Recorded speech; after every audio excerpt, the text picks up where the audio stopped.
वासुदेवाय। ओम नमो भगवते वासुदेवाय। ओम नमो भगवते वासुदेवाय। नारायणं नमस्कृत्य नरं चैव नरोत्तमं देवीं सरस्वतीं व्यासं ततो जयमुदीरयेत्। नष्टप्रायेषु अभद्रेषु नित्यं भागवत सेवया भगवत्युत्तमश्लोके भक्तिर्भवति नैष्टिकी।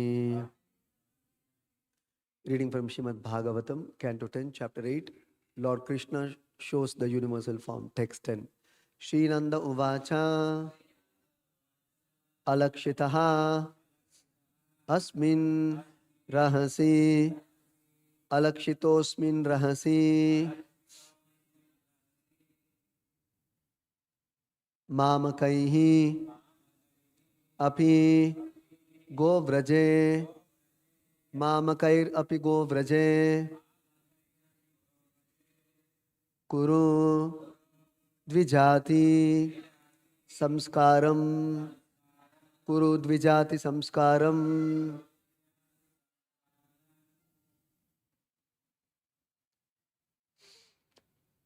Swasti Vachana Purvakam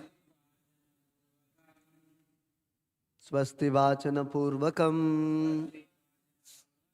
Shri Nanda Uvacha Alakshitosmin Rahasi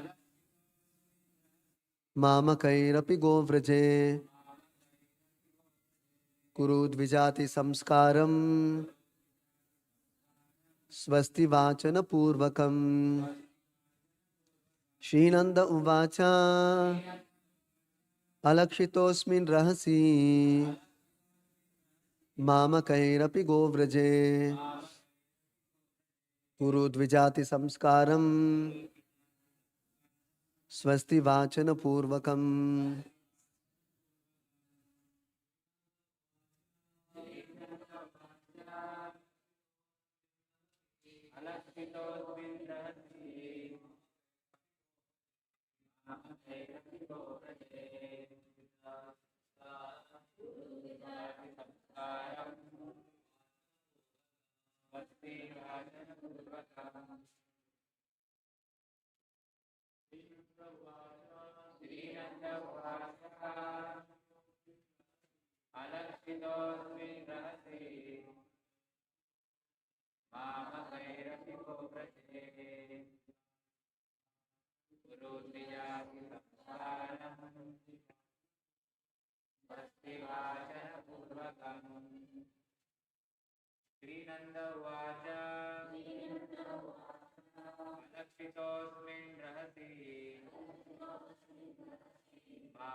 Shri Nanda Uvacha.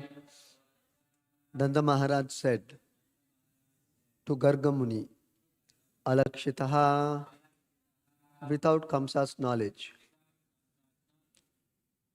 Asmin, in the cowshed, Rahasi, in a very solitary place, Mamakaihi, even by my relatives, Api, a still more secluded place,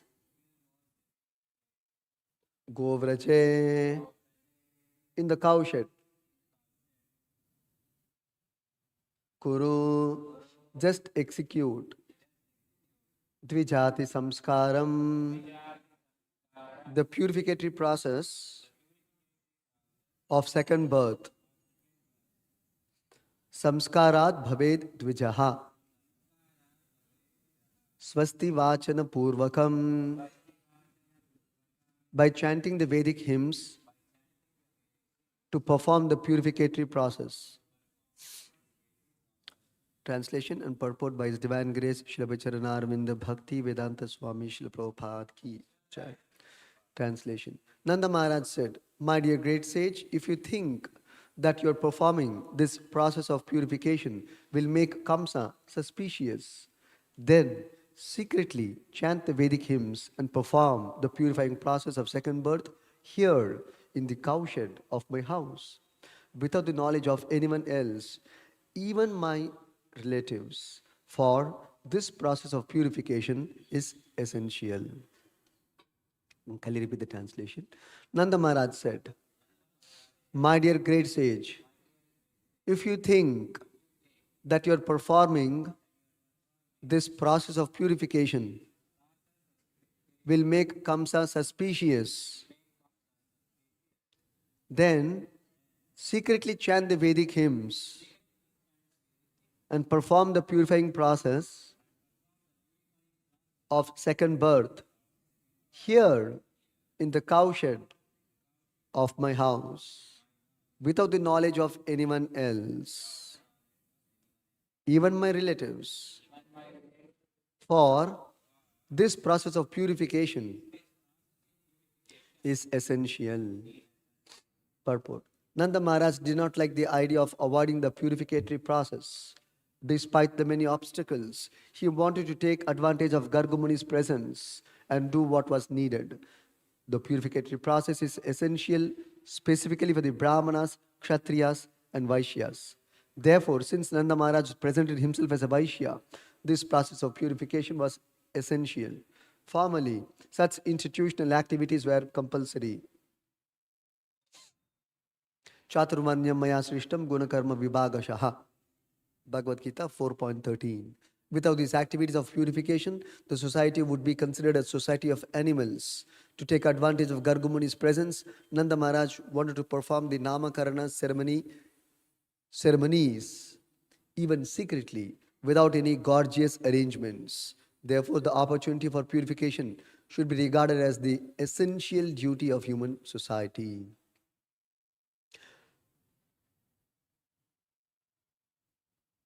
In Kali Yuga, however, people have forgotten the essence. Manda sumanda matayo mandabhagya hi upadhutaha. Bhagavatam 1.1.10. In this age, people are all bad and unfortunate, and they do not accept Vedic instructions to make the life successful. Nanda Maharaj, however, did not want to neglect anything. To keep intact a happy society advanced in spiritual knowledge, he took full advantage of Gargamuni's presence to do what was necessary. How degraded society has become within 5,000 years. Manda sumanda matayo manda bhagyaha. The human society is obtained, the human life is obtained after many, many millions of births, and it is intended for purification. Previously, a father was eager to give all kinds of help to elevate his children. But at present, because of being misguided, people are prepared even to kill to avoid the responsibility of raising children. That ends the Bhaktivinoda purport and translation to Canto 10, Chapter 8, Text 10 of Srimad Bhagavatam. Om Jnanatimidandasya Jnananjanashalakaya Chakshununmilitam Yena Tasmai Shri Gurave Namaha. Ma Om Vishnu Padaya Krishna Preshthaya Bhutale Srimate Bhakti Vedanta Swami Niti Namine. Namaste Saraswate Deve Gauravani Pracharine Nirbhisesha Shunyavadi Paschati Deshatarine. Jaya Shri Krishna Chaitanya Prabhu Nityananda Shri Advaita Gadadhara Shri Vasadi Gaura Bhakta Vrinda. Hare Krishna Krishna Krishna Hare Hare, Hare Rama Rama Rama Hare Hare.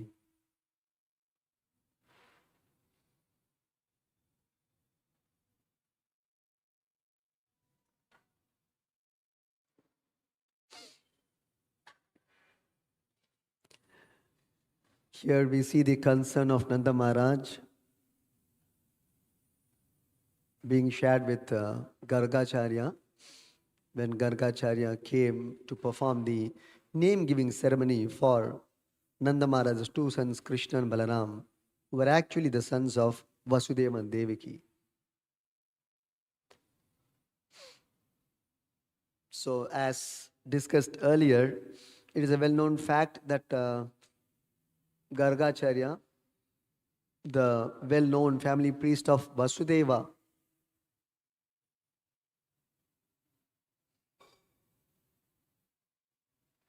if he performs the name-giving ceremony for Nanda Maharaj's sons, Nanda Maharaj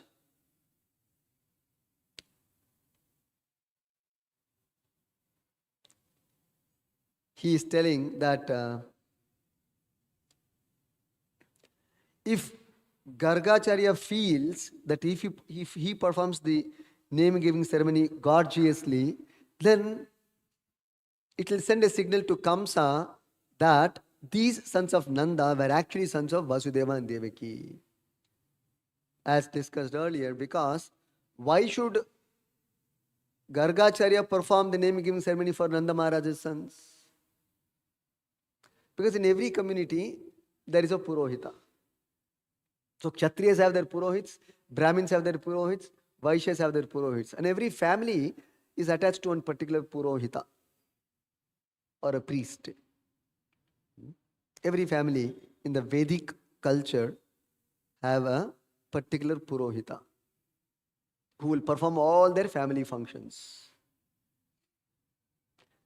At least fortunately in India, even today, this system is prevalent. So we can relate with this discussion. So any auspicious ceremony, any important development in the family, they will discuss with the Purohit how it should be done, when it should be done.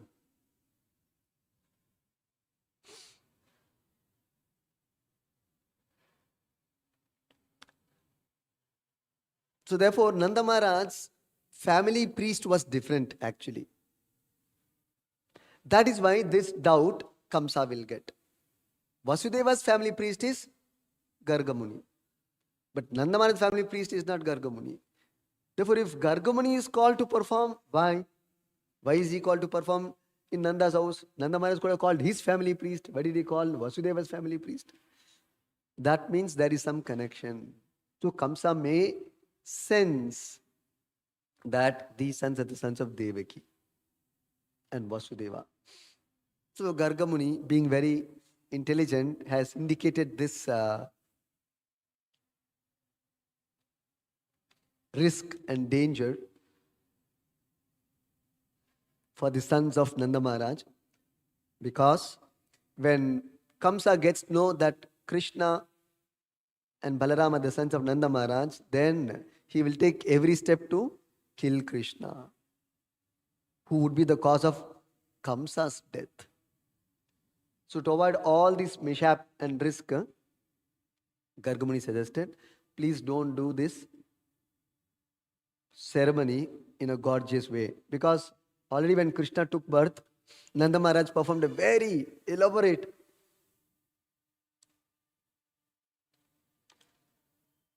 ritual and called for a big festival. We all know Nandotsav. Nanda Maharaj celebrated Nandotsav. And subsequent to that also, he celebrated many festivals. So therefore it is understood, especially Namakarana is a very important samskara. And surely Nanda Maharaj and Yashoda, being the king of the Vaishya community, will do it in a very grand scale. We know even in India today, Namakarana, Annaprashna, all these things we call a lot of families and celebrate in a grand way. Upanayana, Vivaha. So many functions are done in a very grand scale, inviting a lot of families, friends, relatives, neighbors. So Nanda Maharaj must be already planning for a very big function in Nanda Gokula. Therefore, Gargamuni cautioned him, no, please don't plan to make any elaborate arrangements. It may send wrong signal. So Nanda Maharaj, therefore, in reply to the good advice of Gargacharya, is telling in this verse today. My dear great sage, if you think that you're performing this process of purification during the Namakarana ceremony will make Kamsa suspicious, then secretly chant the Vedic hymns and perform the purifying process of second birth in the cowshed of my house.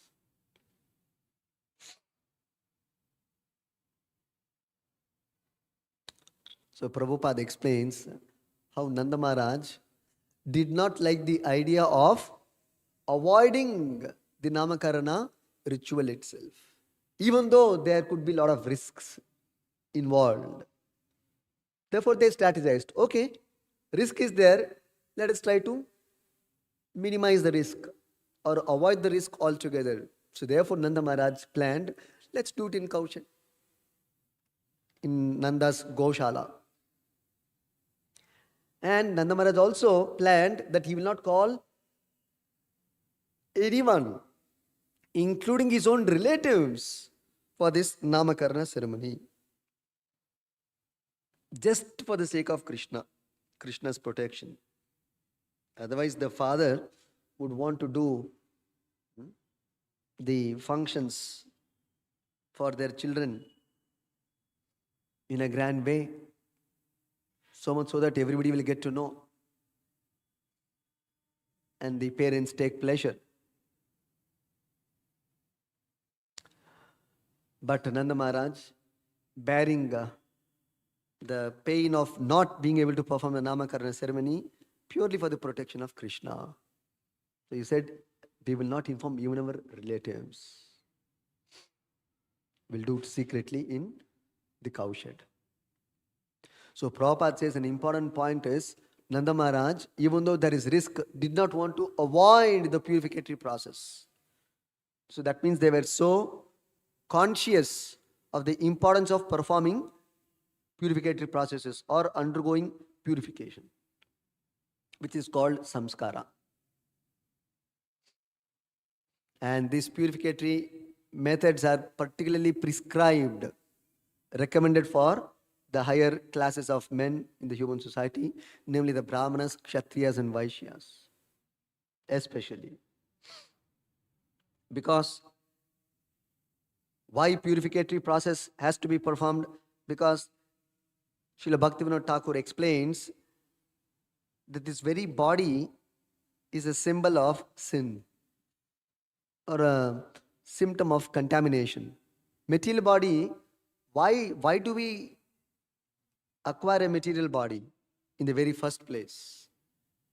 Because of contamination of the modes influence, modes association of modes. The spirit soul, when it comes in contact with the three modes of material nature, he acquires artificial natures, which are three in number primarily: sattvic nature, rajasic nature, tamasic nature, which is not the nature of the soul. Soul is transcendental. His nature is transcendental. He has got a transcendental nature, Satchidananda nature.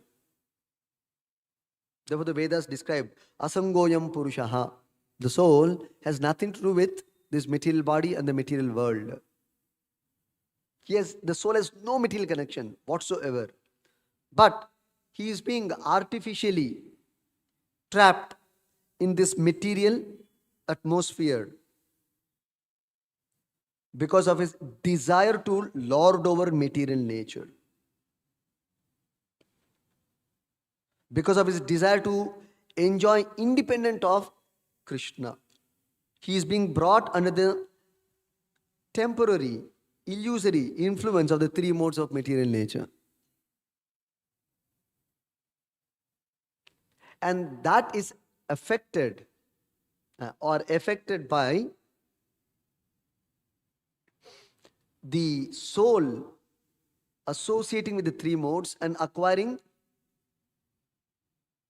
some particular mode, either sattvic, rajasic or tamasic. And this is primary, but it is just not that. It's got a very complex combination of sattvic, rajasic and tamasic combination also. The soul acquires neither purely sattvic neither purely rajasic, neither purely tamasic modes. It acquires a combination of all of these things. And at different times, different modes dominate him. And his behavior also keeps on changing by the influence of the particular mode. What mode is acting at that point of time, he will behave like that. So it is not his behavior. It is not the soul's behavior. Today, how we are living our life, it is not what I am. It is not what I am or what you are. These are all under the influence of the modes of nature. We are behaving in a particular manner, not natural or original to the soul. So this is called contamination. Many times we always have this confusion. What is this contamination always we are talking about? I have taken bath and I have come. What is this contamination? Always these ISKCON people keep talking, you are contaminated, you are contaminated, you are contaminated. I didn't go to crematorium. I not, no, my body is very clean and neat. Taken a fresh bath, water bath. So contamination is this artificial nature which the soul has acquired and has identified himself with that nature. That is the problem.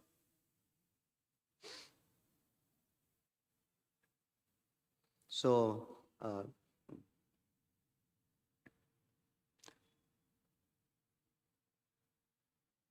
and this body, we are calling it as a symbol of sin. Why did Bhaktivinoda Thakur call this body as a symbol of sin? How this body can be sin? I am not doing sinful activity. I am very sattvic. The very fact we have got material body means the person is contaminated, sinful. Sinful in the sense that he has acquired something which is not natural to him. Just like a foreign element enters your body, it doesn't set in your body. Similarly, this artificial material body never sets in with the soul. That's why the same phrase which the Vedas say, Asungoyam Purusha, soul never mixes with the body. Sometimes the example is given, oil never mixes with water. So the soul never mixes with the body or material nature. The soul is of a spiritual nature. Therefore, only in illusion, the soul is made to think he has mixed or merged in material nature. So that duration of time, so long the soul is thinking that he is merged with the material nature, he is in illusion. He is in a state called as Maya.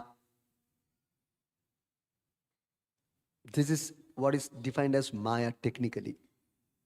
So long the soul has forgotten his original nature and has identified himself with a false, temporary, illusory nature, which is foreign to him, but thinks that it is me. So that state is called the state of Maya.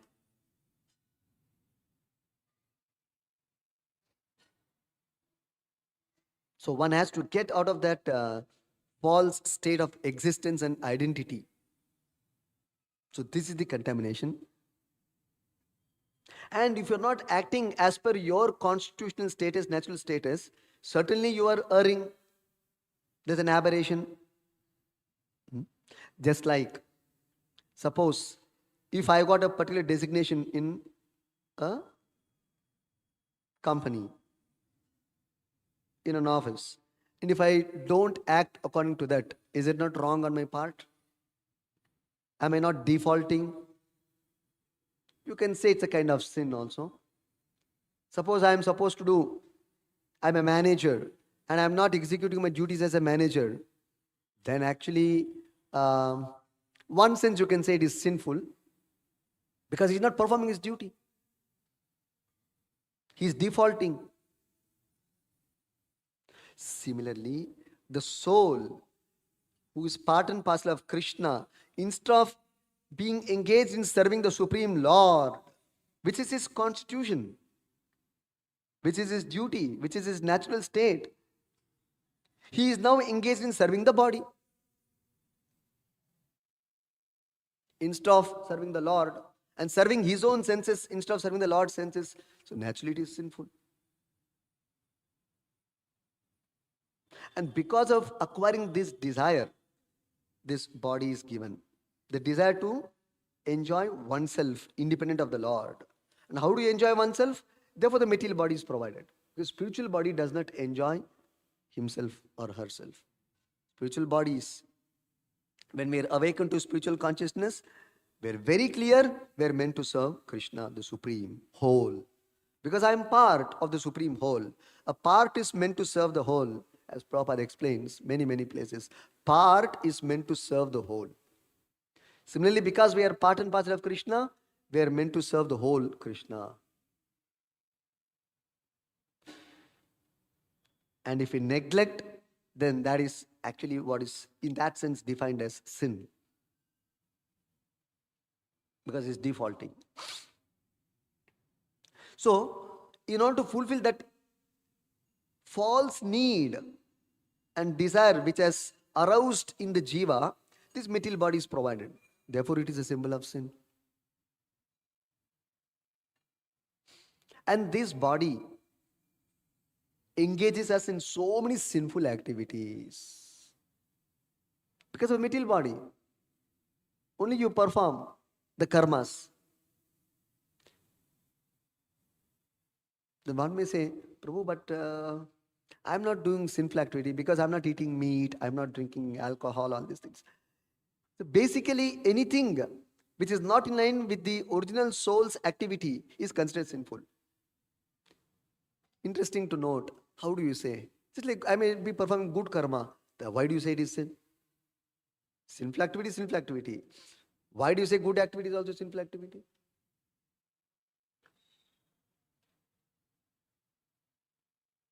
It's not sin in that sense. It is basically not performing your constitutional duty. In that sense, it is a sin. Sin means an activity which is prohibited. Prohibited activity is called sin. If you go very fundamentally, definition of sin is prohibited activity. What you're not supposed to do, if you do, also can be considered as a wrong activity. Just like the same, coming to the same example, suppose you are the manager. But instead of doing manager activity, suppose you're doing some other activity. May not be illegal, siphoning money, may not be such kind of things. Still you're defaulting. Still you're defaulting. Instead of your job, you will be doing some other job. May not be illegal activity. Still you will be fired. You cannot argue, I didn't do criminal activity.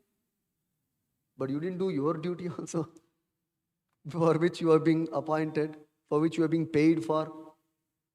So that is also wrong. See? Very interesting point to note. Similarly, one may think, I am doing punya karma only. In a very high level, punya karma also is considered sinful because you are not doing what you are assigned as a spirit soul, as your constitutional position. As per your constitutional position, which is Jivere Swarupahaya Krishnere Nitya Dasa. Chaitanya Mahaprabhu has revealed the eternal constitutional status of the soul, which is to serve Krishna eternally. So we are defaulting from that. So therefore, this body is certainly a contamination because it is making us deviate. It is reinforcing our forgetful state of Krishna. Therefore, it's a bad bargain. It's not a good bargain for the soul. It's a bad bargain. So only by devotional service we're trying to make a best out of the bad bargain. So therefore, coming back, this samskara becomes very important to purify this contamination of acquiring this material body. Why should we perform samskara? Because you just think about it. Why are these samskaras recommended? Because we are contaminated by the three modes of material nature, because we're in the bodily concept of life. The soul has identified himself, herself with his body. Every soul who comes to this material world is identifying with his body. So that's the contamination. So we have to gradually purify this contamination and make the soul reinstate in its original status. Therefore, these samskaras are performed. So that by performing samskaras, one becomes purified. But there's gradual purification, not drastic purification, little purification. And hoping that by being purified, one can, by and large, live a peaceful life, happy life in this material world. Just like Prabhupada gives the example, when one is contaminated, then he falls sick. You eat contaminated food, you fall sick. You stay in a contaminated place, unhygienic place, then you will fall sick. Similarly, by contacting the three modes of material nature, we become contaminated and become impure. So we have to purify. Just like when you fall sick, you have to take treatment. Similarly, when we become contaminated by material association, material sangha, we have to purify. And that's called samskara. So we have to purify ourselves. Now somebody may say, I don't care. I don't perform samskaras. I don't care for these samskaras. These are all bogus. It is like saying, I don't care for all these treatments. These are all bogus treatments. Suppose food contamination, food poisoning has happened. Or because of being in an unhygienic place, you have contracted some disease, some virus, something. Now, if somebody says, I will not go to doctor, I will not take the treatment or the prescription of the doctor, these are all bogus. You think it is okay? He is insane. He is mad. He is foolish. Similarly, when somebody says, I don't perform samskaras, I don't believe all these things, this is a science. This is a science of purification. One does not undergo, then one's contamination will remain and continue, and he has to take another birth once again without getting liberated. But by undergoing these purificatory ceremonies, there is a good possibility of ending rebirth, getting out of the cycle of birth and death. So good possibility is there. Just like if you take the treatment given by the doctor, there's a very good chance that you will become healthy once again, reinstate to your normal life. But if you don't take the prescription and the treatment, you will continue to remain diseased. Similarly, if you don't undergo this samskara, then there is no possibility of purification. And this purification is especially meant for human beings. There's no samskara being prescribed for animal life. Do animals have any samskara? Jata karma, namakarana, annaprashna. Does a lion have a samskara before praying on any flesh? The first blood. No such thing. It's for the human being. We have this prerogative, advantage. They're bereft of that advantage. We should note this point. We should note this point. We have this opportunity, and if we keep neglecting, we will lose the opportunity of purification. Lose the opportunity of purification. So we cannot neglect this. So Nanda Maharaj, being a Vedic follower, is very conscious of this benefit which he is supposed to accrue for his child. That's what Prabhupada says in the purport here. Previously, a father was eager to give all kinds of help to elevate his children. Now, if the parents don't do this samskara for the children, they're neglecting their duty. They're erring as being a parent. And not giving the opportunity of opportunity for elevation of their children. Now, when a child becomes sick, who should take the child to the doctor? Child will go itself. Child knows which doctor. And child knows, okay, I am sick, I should go. First of all, whether child knows I am sick, and does it understand that I am sick? Doesn't understand. And even if it understand, does it know what should I do if I am sick? I should go to doctor. Is it lawyer or engineer or a doctor? Does not even know the vocabulary. Does not know what is sickness, what is health. That much ignorance. In that state, who is the guide? Who takes care of the welfare? The parent. The parent should take care. The parent should take the children, if they are sick, to the doctor and get the child treated. Similarly, it is the parents' duty to ensure samskar is performed for their children, for their elevation, and so that they are free from karma, contamination. Then they can lead a peaceful and happy life even in this material world. So this is the secret. Prabhupada explains one place. The secret of living happily and peacefully in this world is by performing samskaras. If you don't perform samskaras, you cannot expect peace and happiness in your life.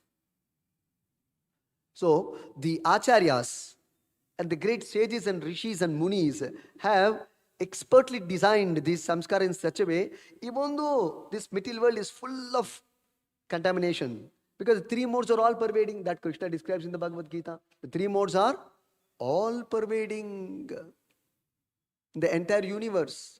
Everywhere the effect of three modes are seen, even in the heavenly planets. Everywhere the effect of three modes are seen. In all species also it is there, not only human life. Even in animal life, beastie life, every species, there's the influence of the three modes. At least human beings, we have the possibility of insulating ourselves, which is called samskara. But you cannot make it 100% insulation. Make 100% insulation. But by and large, by performing samskaras, you can be free from karmas and contaminations and lead a peaceful and happy life. 100% insulation is what is called as Krishna consciousness. That also Prabhupada says one place. If you want 100% insulation from all kinds of material contamination, that science is called Krishna consciousness technically. And the process of bhakti is the process of 100% insulation from all contamination of material nature. Therefore, we have Shravanam, Kirtanam, Vishnu Smaranam, Padasevanam, Archanam, etc. 9 ways of insulating ourselves. This hearing Bhagavatam is also a purificatory process. It's a purificatory process. Nashta prayeshu abhadreshu nityam bhagavata sevaya. Therefore, it is advised in Bhagavatam, we should hear or read Bhagavatam every day and meditate on it every moment.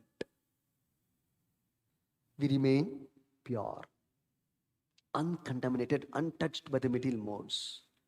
When you keep in touch with the fire of Krishna consciousness, you remain uncontaminated. You become disassociated with the three modes of nature. So long you're in touch with spiritual nature. One of the powerful ways is Bhagavata Smaranam or Harinama Smarana. That's why one place Prabhupada said, recently we heard, Prabhupada said, I always carry my beads all the time. You can see wherever Prabhupada goes, there's a chanting bag always hanging on his neck. Always Prabhupada carries this chanting bag. Because moment there is time apart from the service, which is also connected with Krishna. Moment there is a time free from the practical service, immediately Hare Krishna, Krishna Krishna, Hare Ram, Ram Ram Hare. Immediately you'll see Prabhupada will take the japmala and chant. Okay, even if you don't have the japamala, at least we should have the practice of always the tongue uttering Krishna's name. We should make a conscious practice. Conscious practice. It will not happen automatically. Everything is a conscious practice. Therefore, we call bhakti as a cultivation. Bhakti has to be cultivated. It will not happen automatically. Development of Krishna consciousness from the present state of Maya to the state of Krishna consciousness will not happen automatically. It has to be cultivated. It is explained elsewhere that just like a farmer has to cultivate the crop. Farmer has to cultivate the crop. From that word only this word cultivation is taken in the context of bhakti also. Similarly, bhakti is a plant, not a tree. It's a creeper. Bhakti lata. So it has to be cultivated and carefully protected. So what is cultivation? He has to water, put a fence around the crop so that animals don't come. Ensure that the weeds do not grow. There's no attack by the pests. All these things you take care. That's called cultivation. Similarly, we should also ensure that our bhakti is cultivated. In the course of our cultivation or development of our bhakti, we have to ensure protection for our own bhakti from the dangers of anarthas, from the dangers of aparadas, the dangers of papa karmas. So we should also ensure there are no weeds growing along with the bhakti lata. So all these things we have to ensure. So it's a cultivation. So we should learn this practice of being able to chant Krishna's name always when there is free time. No particular engagement. So Bhagavatam is another powerful way, and Bhagavatam itself is a very powerful purificatory method. So Prabhupada says here how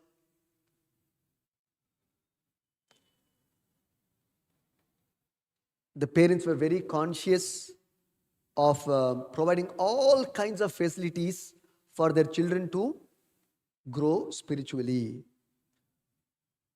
to elevate their children, to perform all purificatory processes so that all the karmas by and large are removed.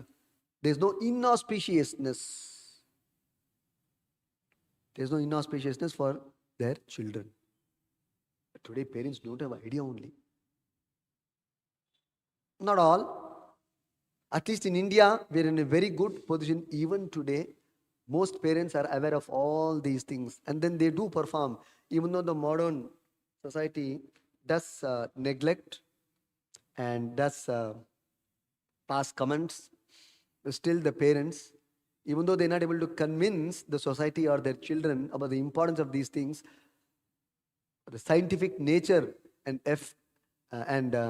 effect of these things, they're not able to convince, but still at least they're continuing these practices, which is very good.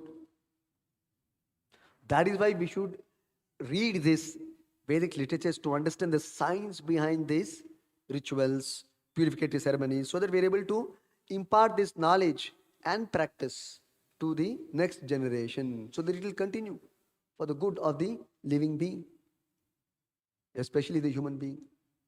And Prabhupada laments in the purport that unfortunately in Kali Yuga, being misguided, instead of thinking the best possibility for the children, the parents are even prepared to kill their own children. actually not children, kill the child in the womb itself to avoid responsibility of raising children. So much degraded the society has become because of ignorance of the importance of the samskaras and what it can benefit. So we should not neglect these samskaras and perform all these samskaras. Along with performing samskaras, we should also add, actually, in all these performance samskaras, if you actually see, there's always chanting of God's names, addition of Sankirtan, distribution of prasadam. See, in all these samskaras, these are all not material. All of them are uh, uh, all the rituals connected with the samskaras. If you see, they'll be invoking Vishnu's names, calling for Vishnu's protection, taking Vishnu's names for purification. It'll all be like that only. Distribution of prasad, calling Brahmanas for chanting Vedic mantras for protection, for dispelling inauspiciousness. So everywhere you will see, even in the course of this performing samskaras, there is Krishna consciousness. So therefore we should perform these samskaras necessarily. Stop here. Kantarat Srimad Bhagavatam ki jai, Shri Prabhupada ki jai.